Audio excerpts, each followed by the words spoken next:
नमस्कार दोस्तों, आप सभी का मेरे चैनल ओम ज्ञानी गुरु में स्वागत है। मैं आज आप सबके लिए एक ऐसी मोटिवेशनल स्टोरी लेके आया हूँ जिसे सुनने के बाद आप अपने आप को कभी किसी से कम नहीं समझेंगे।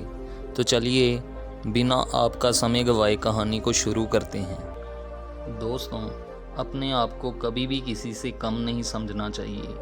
दोस्तों, हार तब हो जाती है जब मान लिया जाता है और जीत तब होती है जब ठान लिया जाता है। यदि हमें सुखी जीवन जीना है तो हमें दूसरों से तुलना नहीं करनी चाहिए। जब भी आप दूसरों से तुलना करोगे तो आप ओवरथिंकिंग के शिकार हो जाओगे। अगर दूसरा व्यक्ति आपसे नीचे लेवल का है तो आपको मन ही मन में खुशी होगी और आप इस खुशी में आलस का जीवन जीने लगोगे।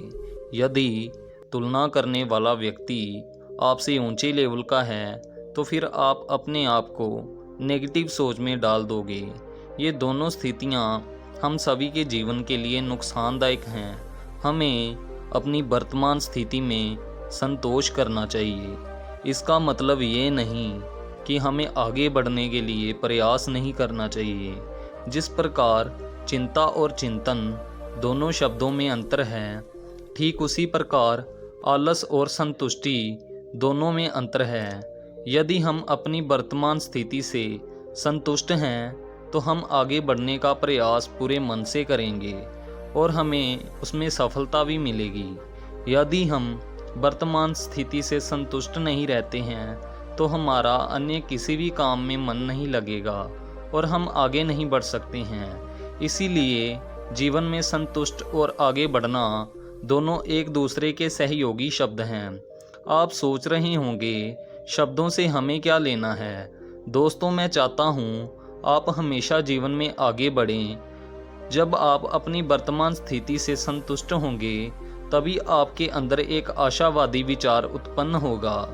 जब आप अपनी ज़िंदगी से असंतुष्ट रहोगे तो आप कोई भी नया विचार नहीं अपना सकते हैं। इसीलिए मैं आज आपके साथ एक ऐसी मोटिवेशनल कहानी शेयर कर रहा हूँ जो आपके लिए काफ़ी लाभदायक हो सकती है। एक व्यक्ति रोज़ पत्थर तोड़ने का काम करता था। वह घर से थोड़ी दूर बड़े से पर्वत के पत्थर तोड़ता और अपना जीवन यापन करता। एक दिन उस व्यक्ति ने सोचा कि क्या हम जीवन भर यही काम करते रहेंगे? क्या हमारी ज़िंदगी में कभी आराम नहीं मिलेगा? यह सोचते ही उसके मन में एक असंतुष्टि की भावना उत्पन्न हो गई और वे अपने आप को कोसने लगा। असंतुष्टि की भावना के कारण उसे रातों में नींद आना बंद हो गया। वे हमेशा सोचने लगा कि मुझे बड़ा बनना है। एक रात जब वो सो रहा था तो उसे एक सपना दिखाई दिया। जब वे पत्थर तोड़ने जा रहा था उसे रास्ते में एक बड़ा सा बंगला दिखाई दिया। उसने सोचा ये बंगला ही सबसे बड़ा है, यह मेरे पास होना चाहिए। वह बहुत देर तक बंगले को देखता रहा। कुछ देर बाद एक व्यक्ति आया जिसको सभी लोग फूलों की माला पहना रहे थे और जय जयकार कर रहे थे। वह व्यक्ति कोई राजनेता था। उस पत्थर तोड़ने वाले व्यक्ति ने सोचा ये बंगला तो बड़ा नहीं है, बड़ा तो वह व्यक्ति है जिसका सब इतना आदर सत्कार कर रहे हैं। अब वे पत्थर तोड़ने वाला व्यक्ति सोचने लगा कि नहीं, मुझे अब नेता बनना है। बंगला और नेता को दूर में खड़े होकर देखते देखते पत्थर वाला पसीने से तरबतर हो गया। फिर उसने ऊपर देखा, उसे सूरज दिखाई दिया। तब उसने सोचा कि सबसे बड़ा तो ये सूरज है जो इतना ऊपर चमक कर सबको रोशनी दे रहा है। मुझे भी पसीने से तरबतर कर दिया। मुझे तो अब सूरज बनना है। वह सूरज को देख ही रहा था तभी एक घना बादल आया और उसने सूरज को ढक दिया। पत्थर तोड़ने वाला व्यक्ति ने सोचा ये बादल ही सबसे बड़ा है जिसने पूरे सूरज को ढक दिया। वे व्यक्ति बादल को देख ही रहा था कि हवा का एक झोंका आया और बादल को दूर लेकर चला गया। पत्थर तोड़ने वाला व्यक्ति देखता ही रह गया, ये क्या हो रहा है? हवा का झोंका बादल को उड़ा के चला गया। हमें तो हवा बनना चाहिए, क्योंकि हवा तो सबसे ताकतवर है। यह बात पत्थर तोड़ने वाला व्यक्ति सोच ही रहा था कि हवा का झोंका एक पहाड़ से टकराया और हवा ने अपनी दिशा को मोड़ दिया। हवा के इस झोंके से पहाड़ को कोई फर्क नहीं पड़ा, यानी पहाड़ में दम है, हमें तो पहाड़ बनना है। तभी उसने देखा कि एक व्यक्ति आ रहा है और अपने हथौड़े से उस पहाड़ को तोड़ रहा है।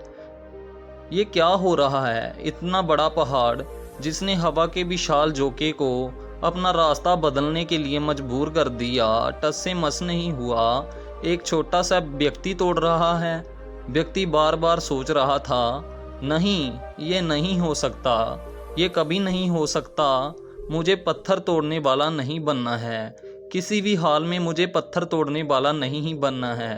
क्योंकि वे स्वयं ही पत्थर तोड़ने वाला व्यक्ति था। उसकी आंखों के सामने आ रहा था कि एक व्यक्ति पहाड़ के टुकड़े टुकड़े कर रहा है। उसकी आंखें खुल गई। फिर उसने सोचा, मैं जो हूँ, जिस हाल में हूँ, मैं ठीक हूँ, यानी सबसे बड़ा मैं हूँ जो इस पहाड़ को तोड़ रहा हूँ। ईश्वर ने आपको सबसे अलग बनाया है। आप दूसरों की नकल करके ईश्वर का अपमान ना करें। इस कहानी से क्या सीख मिलती है? दोस्तों, हमारे पास जो चीज़ उपलब्ध है, हम उसकी इज्जत नहीं करते। हम हमेशा दूसरों को देखते हैं उनके पास क्या है जो हमारे पास नहीं है। इसी चक्कर में हम असंतुष्ट और दीनहीन भावना महसूस करते हैं। यदि आपको जीवन में आगे बढ़ना है तो अपने आप को हमेशा आशावादी बनाए रखें, क्योंकि आशा ही जीवन है। आप जो हैं ठीक हैं, कुछ कमी है तो उसे दूर करने का प्रयास करें। ज़्यादा ना सोचें, क्योंकि कोई भी व्यक्ति और कोई भी पद 100% अच्छा नहीं होता। कुछ ना कुछ उसमें कमी ज़रूर होती है। हमें उस कमी को दूर करना चाहिए, ना कि असंतुष्ट रहना चाहिए।